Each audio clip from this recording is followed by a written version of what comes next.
নমস্কার। সাধারণ মানুষ নিজেকে শরীর, আত্মীয় স্বজন, ধন সম্পত্তি, পদমর্যাদা এইসবের আশ্রিত বলে মনে করে, নিজের মান সম্মান প্রাপ্তিকে বড় বলে মনে করে এবং অপ্রাপ্তিতে নিজেকে ছোট বলে মনে করে। ভগবান শ্রীকৃষ্ণকেও সাধারণ মানুষ বলে তারা মনে করে।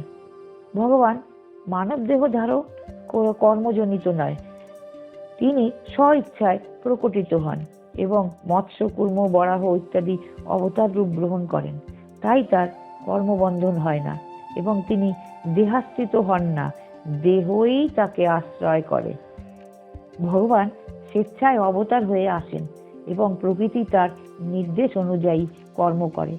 যারা ভগবানকে মনুষ্য দেহের আশ্রিত বলে মনে করে তারা ভগবানের শরণাগত হয় না। তাই তারা নানান দেবদেবীর শরণ গ্রহণ করে। তারা উৎপত্তি ও বিনাশশীল পদার্থকে সত্য বলে মনে করে। সেগুলি সংগ্রহ এবং ভোগ বিলাসে ব্যাপৃত থাকে। এটাই হলো শ্রীকৃষ্ণের প্রতি অবজ্ঞা এবং অবহেলা করা।